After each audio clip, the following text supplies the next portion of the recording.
누가복음 16장에는 부자와 나사로에 대한 기록이 있습니다. 예수님의 말씀이죠.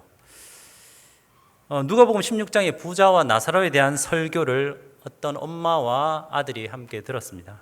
그 집에 가서 이제 엄마가 이렇게 아들한테 묻습니다. 참고로 이 부자와 나사로에 대한 누가복음 16장의 내용은 이렇습니다. 호화롭게 사는 어느 엄청난 부자와 그 집 대문 밖에 있는 나사로라는 가난하고 병든 거지 이야기입니다. 그런데 이 두 사람이 죽은 후 운명이 역전되어 부자는 지옥에 가고 나사로는 아브라함의 품, 다시 말해 천국에 가 있다는 그러한 이야기입니다. 이 설교를 들은 엄마와 아들, 듣고 나서 엄마가 아들한테 물어보았습니다. 너는 부자처럼 살고 싶니? 아니면 거지 나사로처럼 살고 싶니? 엄마가 의도한 어떤 의도가 있었고 듣고 싶은 얘기가 있었습니다. 아들이 대답했습니다. 이 땅에서는 부자처럼 살고 싶고요. 죽어서는 나사로처럼 살고 싶어요. 저는 가끔씩 이런 생각을 할 때가 있습니다. 왜 하나님은 나에게 세상을 사랑하지 말라고 하셨는가?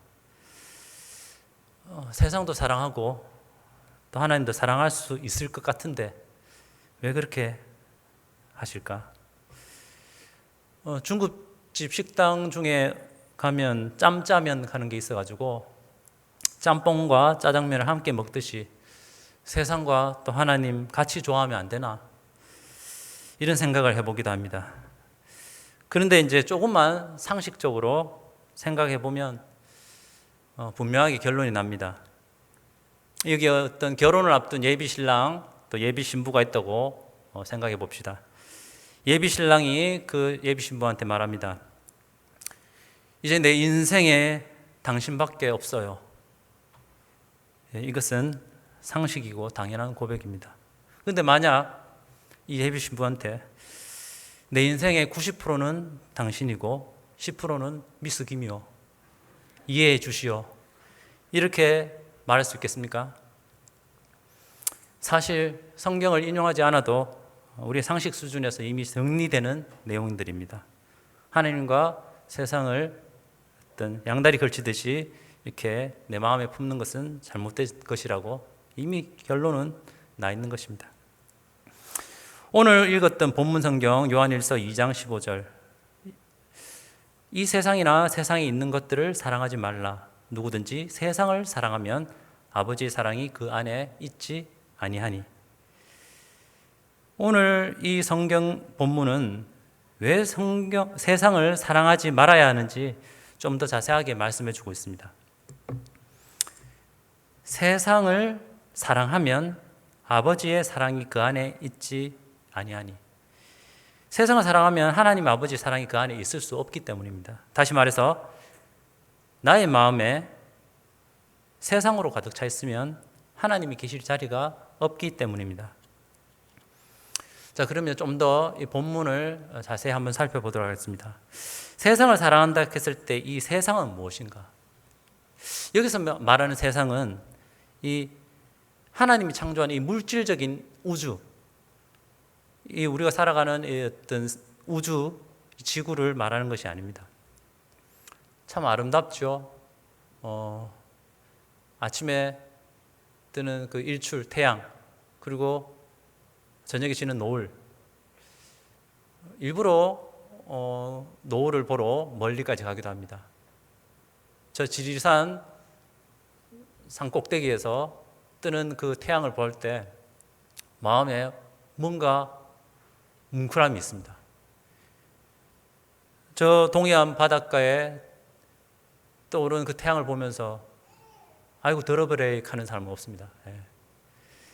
뭔가 우리 마음속에는 그 아름다움을 볼 수 있는 거죠. 이 물질적인 세계를 말하는 세상인가? 그것은 아닙니다.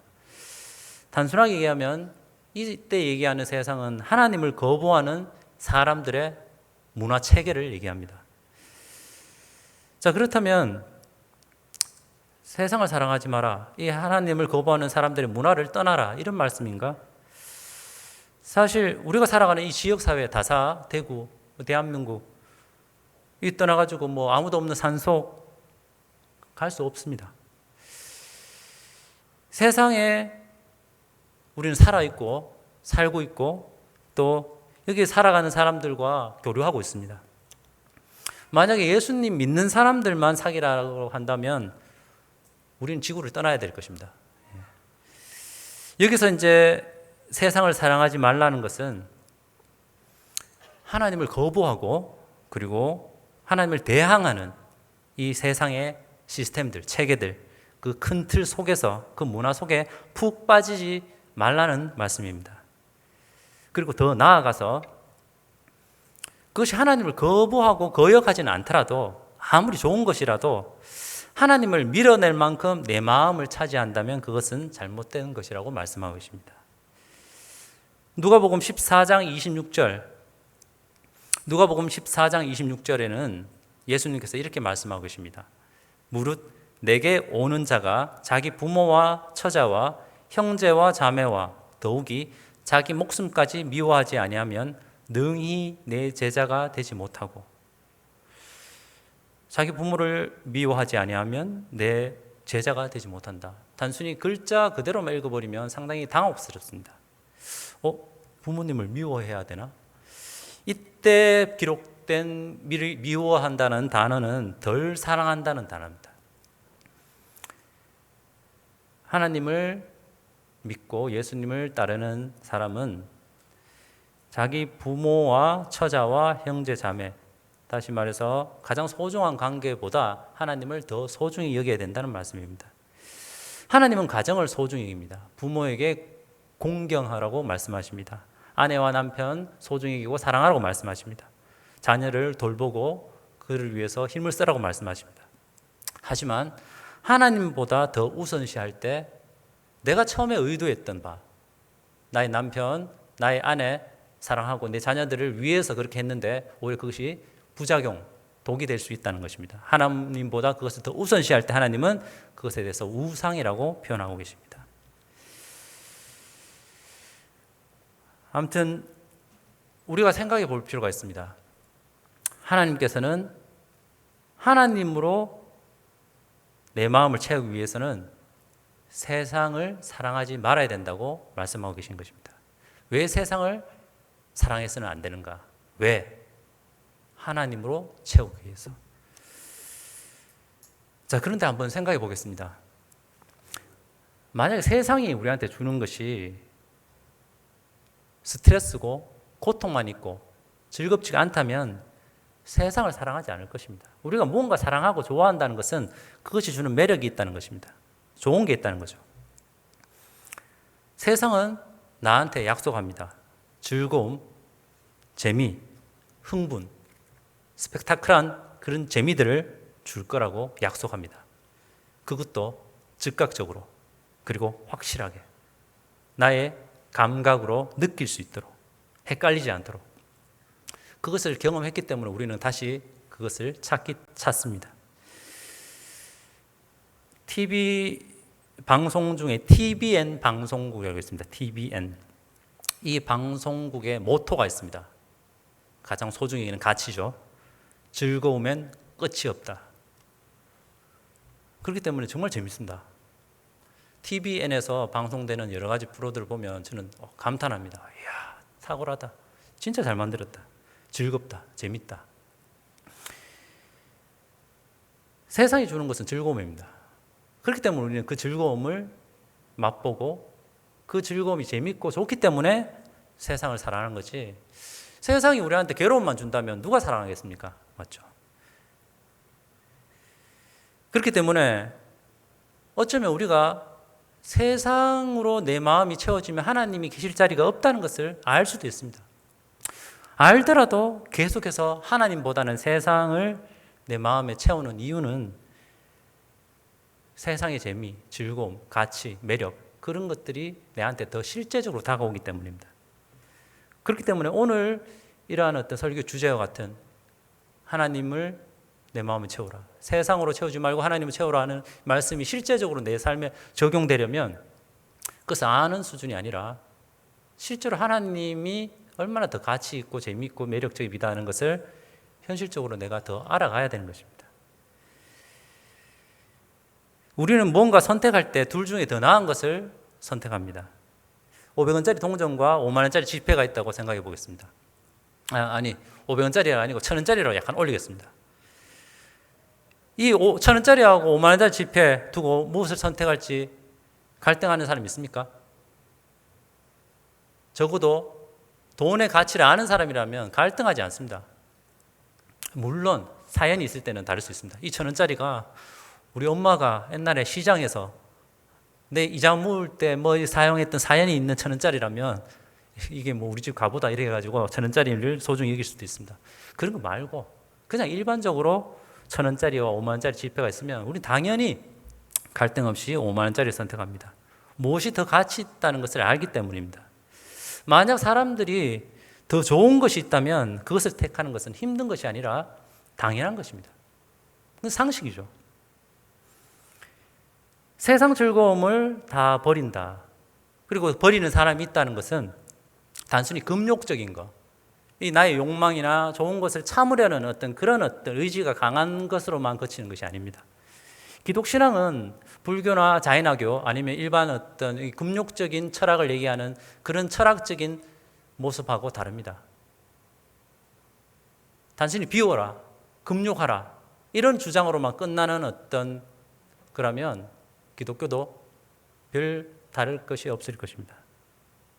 근데 하나님은 우리에게 즐거움, 세상 즐거움을 버리라고 말씀하시는데 그 이유는 하늘 즐거움을 더 주시기 때문입니다. 다시 말해 세상 즐거움을 만약에 버릴 수 있다면 그것은 세상이 주는 즐거움과 가치보다는 하늘, 다시 말해서 하나님이 주시는 즐거움과 가치가 더 좋기 때문이라는 것을 안다는 것입니다. 우리가 세상 즐거움을 버리는 것은 하늘 즐거움이 더 가치 있고 즐겁다, 더 좋다는 것을 알기 때문이기도 하고 또한 한 가지 더 세상이 주는 즐거움은 그 즐거움에 불량식품처럼 부작용이 있기 때문입니다.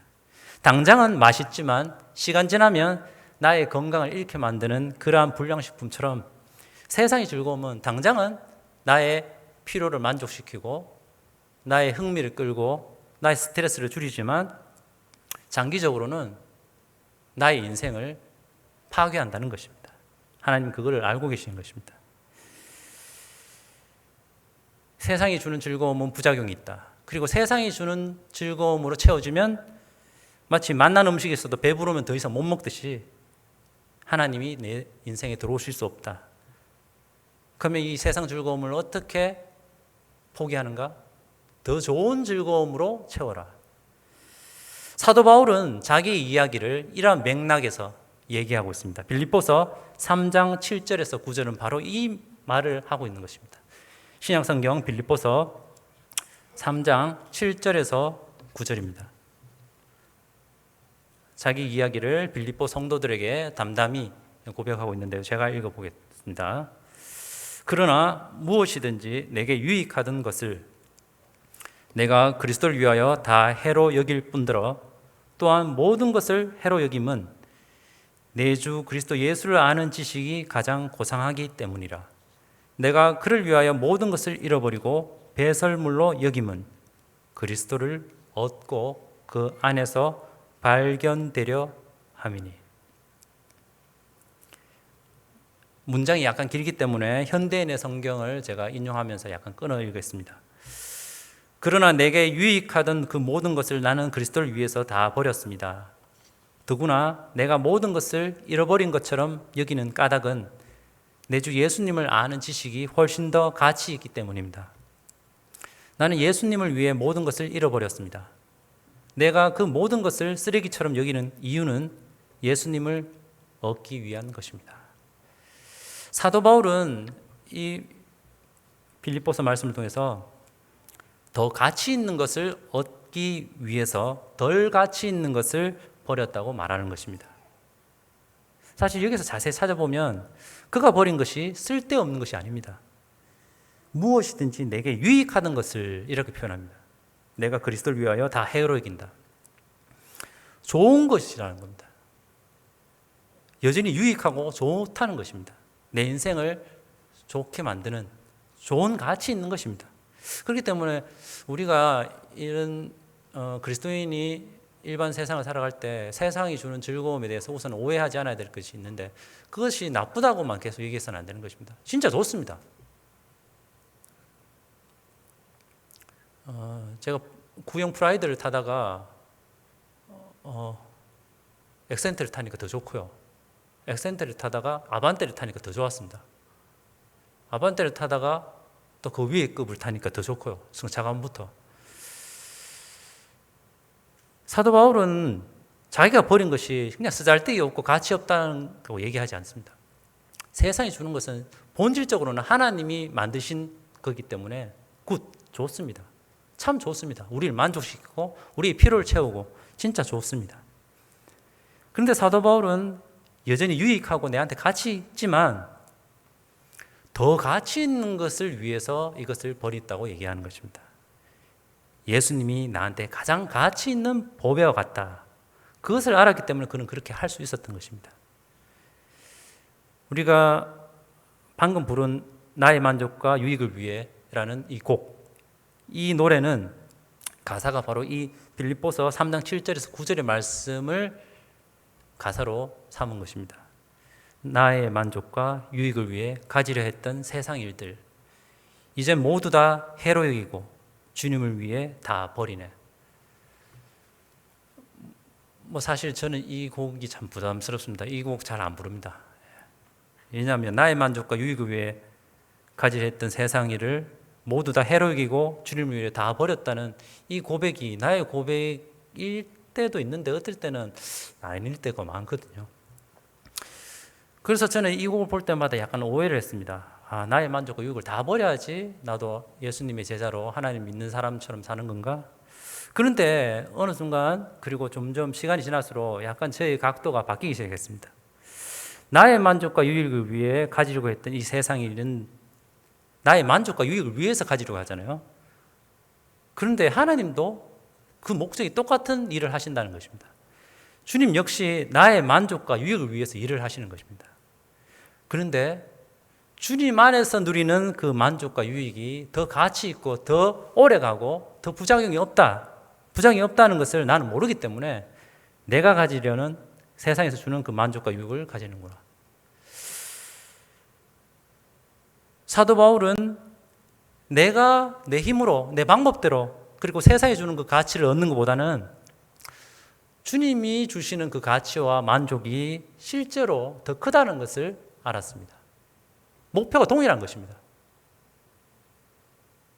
그 만족과 유익이 중간에 없어질 만족과 유익을 구하는가, 아니면 영존하고 더 오래 가는 더 실제적이고 더 좋은 만족과 유익을 얻으려는 것인가. 그런 각도로 이 가사를 읽으니까 이제는 좀 더 큰 소리로 부를 수 있습니다. 구약 성경에 등장하는 모세라는 인물이 있습니다. 이 모세는 공주의 아들이었는데요. 신약 성경 히브리서에서는 이 모세를 이렇게 평가하고 있습니다. 그리고 이 모세를 히브리서 11장에서 어떻게 표현하는지, 방금 이 사도 바울이 고백했던 이 말과 비슷한 어떤 얘기를 하는 것을 보게 됩니다. 히브리서 11장 24절에서 26절 제가 한번 읽겠습니다. 믿음으로 모세는 장성하여 바로의 공주의 아들이라 칭함받기를 거절하고 도리어 하나님의 백성과 함께 고난받기를 잠시 죄악의 낙을 누리는 것보다 더 좋아하고 그리스도를 위하여 받는 수모를 애굽의 모든 보화보다 더 큰 재물로 여겼으니 이는 상주심을 바라봅니다. 이 모세라는 사람은 세상이 주는 즐거움보다 하나님의 백성과 함께 겪는 고난을 더 좋아한다고 성경에서는 기록하고 있습니다. 공주의 아들, 왕정 국가에서 공주의 아들이라는 것은 엄청난 재력, 경제적인 부유함과 모든 좋은 것을 다 의미하겠죠. 물론 제가 사실 공주의 아들이 안 돼봐가 잘 모르겠습니다. 공주의 아들 한번 돼보고 싶습니다. 근데 저희 어머니가 공주가 아니기 때문에. 예. 간접 체험은 항상 직접 체험 밑에는 이렇게 굴복합니다. 그래도 아무튼 우리가 추측해 볼 수 있죠. 야, 이게 엄청난. 사실 지금 이 모세의 입장은 우리 현재 지금 우리 살아가고 있는 사회에 비슷한 사람이 있습니다. 이 인도네시아와 그 말레이시아 그 사이에 있는 브루나이라는 나라가 있습니다. 현재 있는 브루나이, 이 나라의 왕 이름이 하산알 볼키아입니다. 그의 왕위 계승 1순위 아들이 있습니다. 알무흐타이 빌라, 알무흐타디 빌라. 1974년생입니다. 저하고 태어난 해가 똑같습니다. 이 아버지 하산알 볼키아의 재산은 200억 달러, 한화로 약 22조입니다.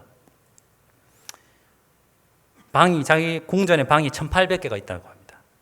그리고 각종 자동차 수집강으로 유명한데요. 롤스로이드, 포르쉐, 람보르기니, 슈퍼카 각종 차량을 수천 대 보유하고 있어서 신문에도 한 번씩 나옵니다. 알무흐 타디 빌라가 모세와 비슷하다고 여겼을 때 그가 하산알 볼키아의 아들이라 칭함받기를 거절하고 오히려 하나님 백성과 함께 고난받기를 더 좋아한다, 이런 표현을 했을 때 약간 정신이 나갔나? 이렇게 볼 수도 있지 않습니까? 그런데 모세는 그런 선택을 했다는 것입니다. 자신이 누릴 수 있는 경제적인 안정과 엄청난 재산, 이거보다 그리스도를 위해 받는 어려움이 더 좋아 보이고 가치 있게 보였다라고 생각했습니다. 그렇기 때문에 그는 그 가치를 위해서 살았던 것입니다. 결국 이 속에 있는 것은 하나님의 가치를 알아보았다, 하나님이 좋아 보였다, 그 말입니다. 포인트가 바로 그거죠.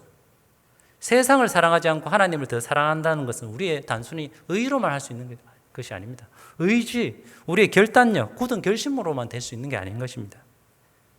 나의 가치관, 사물을 보는, 사물의 가치, 어떤 게 더 소중하고 어떤 게 덜 소중한지를 아는 그 가치관, 안목이 변해야 되는 것입니다. 다시 말해서 세상보다는 하나님이 더 좋아 보여야 하는 것입니다. 자, 앞으로 더 좋아 보여야 되겠다라고 얘기하는 결심이 아니고요, 더 좋아 보여야 되는 것입니다. 요한복음에서는 예수님이 사람이 거듭나지 않으면 하나님 나라를 볼 수 없다고 말씀하셨습니다. 사람이 구원받아야지만 하나님 나라에 들어갈 수 있고요, 또한 하나님 나라를 볼 수 있습니다. 근데 이 하나님 나라는 뭡니까? 하나님의 가치를 알아보는 눈입니다. 아담의 타락, 첫사람 아담의 타락 이후에 모든 사람은 죄인입니다. 죄인으로 태어나죠. 다시 말해서 우리식으로 표현하면 우리는 태어날 때부터 하나님이 좋아 보이지 않습니다. 아무리 가르쳐도 하나님을 소중히 여겨라, 하나님께 모든 영광을 돌려라 해도 우리는 죄인으로 태어나기 때문에 구원받기 전에, 거듭나기 전에는 하나님을 마음에 두기를 싫어하는 것입니다. 자, 그럴 때 그러면 하나님은 세상을 사랑하지 말고 하나님으로 우리 마음을 채우라고 말씀하실 때 억지로 이것을 하시는가? 하나님은 억지로 하나님을 선택하고 하나님을 채우라고 말씀하시지 않습니다. 오히려 하나님은 우리에게 더 나은 것, 더 가치 있는 것을 생각해 보라고 말씀하십니다. 선악과 나무를 생각해 보면 그렇습니다. 우리에게 선택권을 주신 것입니다. 어떤 사람은 왜 선악과 나무를 만드셔가지고 인류가 타락할 기회를 주시고, 안 만드셨으면 타락도 안 했을 거고 고민도 없었을 건데, 이렇게 얘기합니다. 선악과 나무는 하나님을 사랑할 수 있는 전제 조건입니다. 무슨 말이냐? 어떤 두 사람이 있을 때 이 남자가 이 여자를 사랑할 수 있는 전제 조건은 이 사람을 사랑하지 않을 자유가 있어야 됩니다. 버릴 수 있는 가능성, 이 사람을 싫어할 수 있는 가능성이 있어야지, 그럼에도 불구하고 이 사람을 선택하고 이 사람을 좋아하면 이것이 사랑의 가능성입니다. 하나님은 우리를 로봇처럼 만들지 않으셨습니다. 칩 딱 달아서 더 이상 하나님만 순종하고 하나님만 선택할 수 있도록 만드시지 않고 하나님의 형상으로 하나님을 닮게 지으셨는데 인격적인 존재로, 사랑이 가능한 존재로 만드셨습니다. 그래서 하나님은 우리 마음에 억지로 하나님을 넣으시지 않습니다. 하나님은 인격적인 존재로 우리를 만드셨기 때문에 하나님을 선택하도록 우리한테 허락하셨습니다. 하나님은 우리에게 더 좋은 것을 택하라고 말씀하십니다. 구약성경 여호수아서 24장 15절에는 바로 이런 메시지를 얘기하고 있습니다. 여호수아는 이 이집트에서 하나님께서 극적으로 구출시켜서 하나님의 백성으로 이제 가나안 땅이라는 그 하나님의 나라로 유형해 보이는 이 이스라엘 국가를 만드시는 하나님 큰 계획 속에서 그렇게 불러낸 그 백성들, 그런데 생각처럼 만만치 않는 사람들입니다. 하나님을 순종하지 않고 거역하는 그런 역사의 기록들이 이 구약성경에 나와 있는데요. 유대인들의 역사입니다. 그런데 여호수아서 24장 15절에서는 모세의 그 다음 리더십을 가졌던 여호수아가 이렇게 다음 세대 백성들한테 이렇게 얘기하고 있습니다. 여호수아 24장 15절.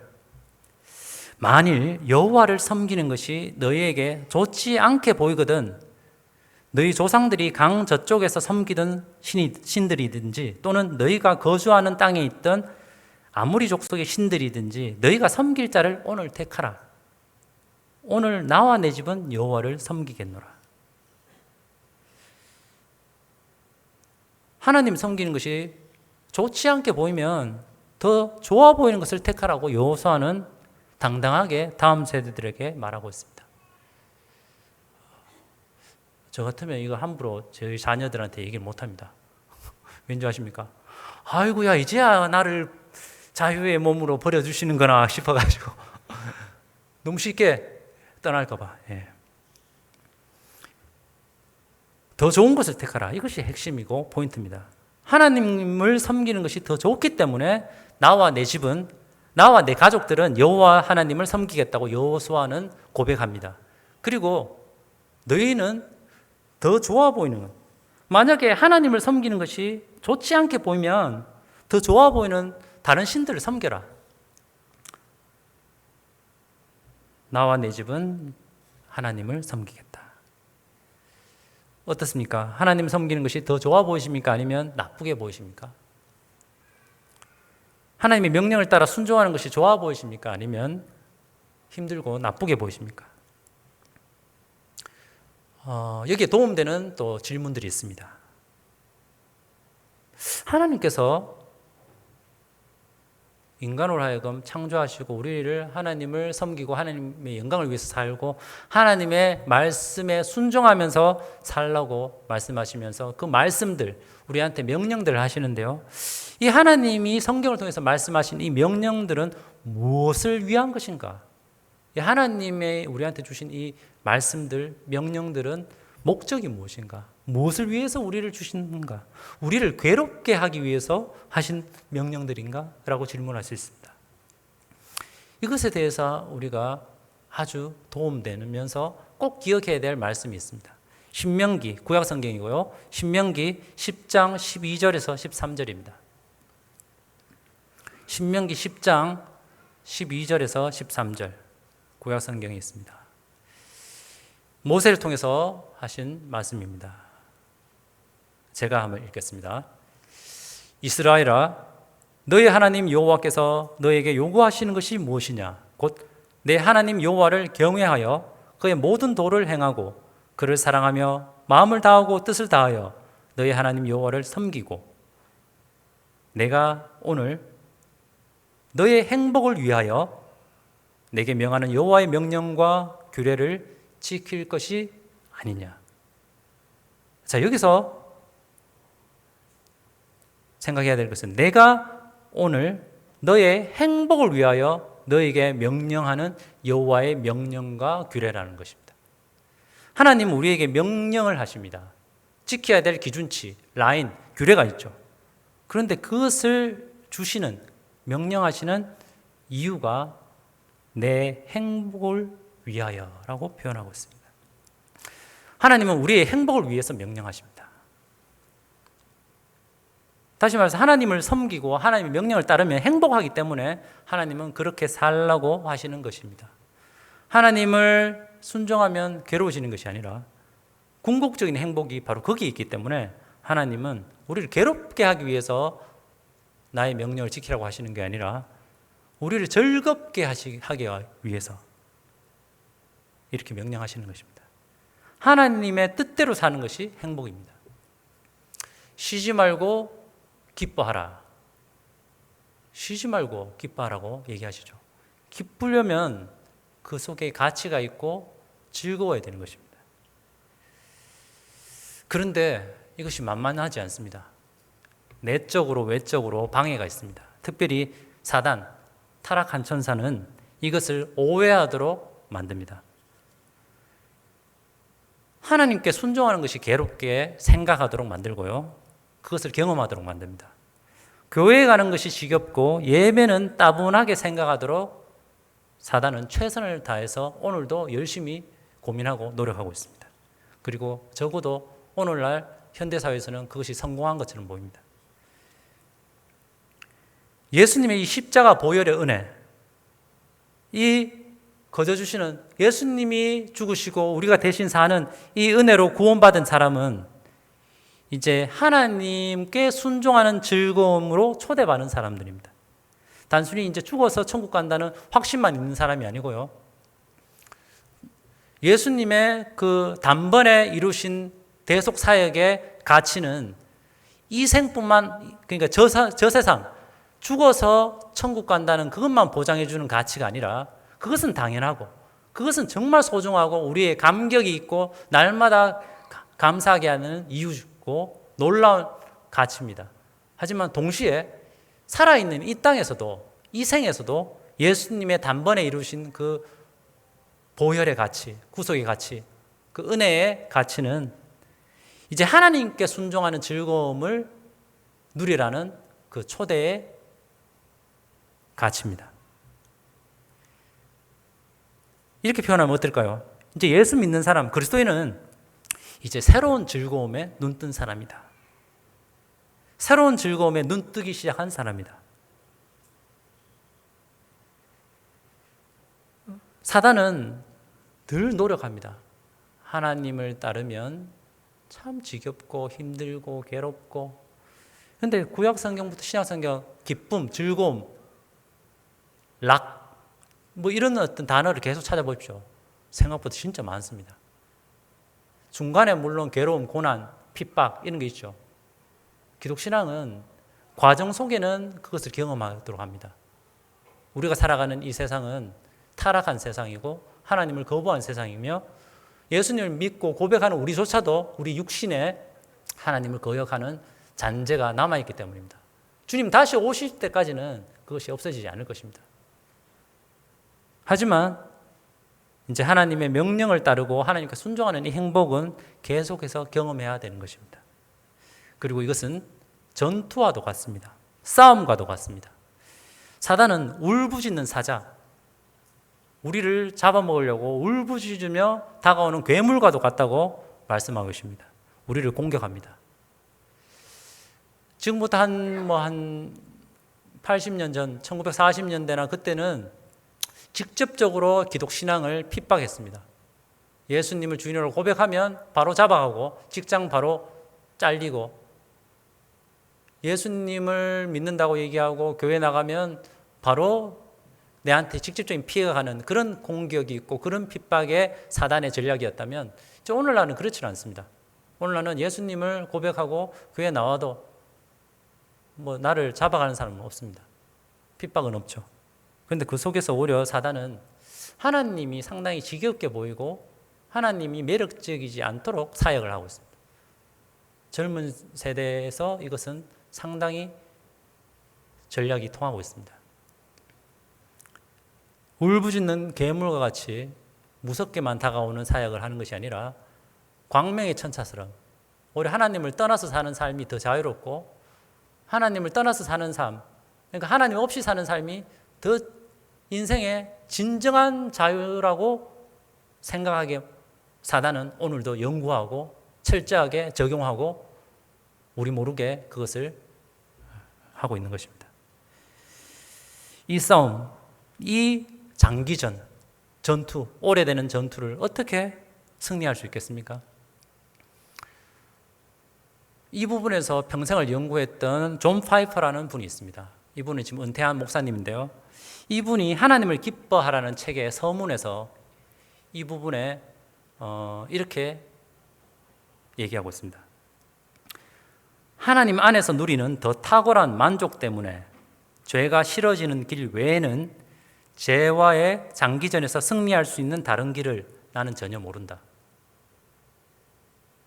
무슨 말이냐? 하나님이 주시는 그 만족이 더 크기 때문에 죄가 싫어지는 그거 말고는 이 죄를 미워하고 내 삶 속에 세상을 사랑하지 않는 그런 어떤 부분에서의 승리는 없다는 것입니다. 한순간은 참을 수 있겠죠. 주님이 도우셔서 은혜 받아서 어떨 때는 감동이 있어서 한순간은 나의 죄에 대한 습관들 그리고 뭐 그게 죄라고 얘기할 수는 없지만 뭔가 누릴 수 있는 것들을 금욕할 수는 있습니다. 금욕 자체가 잘못된 게 아니거든요. 나쁜 것은 참아야 됩니다. 살 빼려고 하면 뭐 음식 스톱시켜야 되잖아요. 그런데 장기전, 죄와의 장기전, 세상과의 장기전에서 승리하려고 하면 하나님이 주시는 재미가 세상이 주는 재미보다 더 탁월하다, 더 좋다는 것을 내가 경험해야 되는 것입니다. 그 길 외에는 나는 전혀 승리의 길을 모른다고 존 파이퍼는 얘기하고 있습니다. 오늘의 말씀을 정리하겠습니다. 하나님은 세상을 사랑하지 말라고 나한테 말씀하십니다. 왜냐하면 세상으로 내 마음이 차 있으면 하나님은 계실 자리가 없기 때문입니다. 그렇다고 하나님은 억지로 내 마음에 들어오시지는 않습니다. 억지로 하나님을 선택하라고 말씀하시지는 않습니다. 오히려 하나님은 우리에게 더 좋은 것을 택하라고 말씀하십니다. 세상이 더 낫게 보이면 세상을 선택하고 하나님이 더 낫게 보이면 하나님을 택하라고 하나님은 말씀하십니다. 아담의 타락 이후 모든 사람은 죄인입니다. 다시 말해 우리는 이 땅에 태어날 때부터 하나님이 좋아 보이지 않습니다. 하나님을 내 마음의 주인으로 모시는 것이 상당히 부담스러운 존재입니다.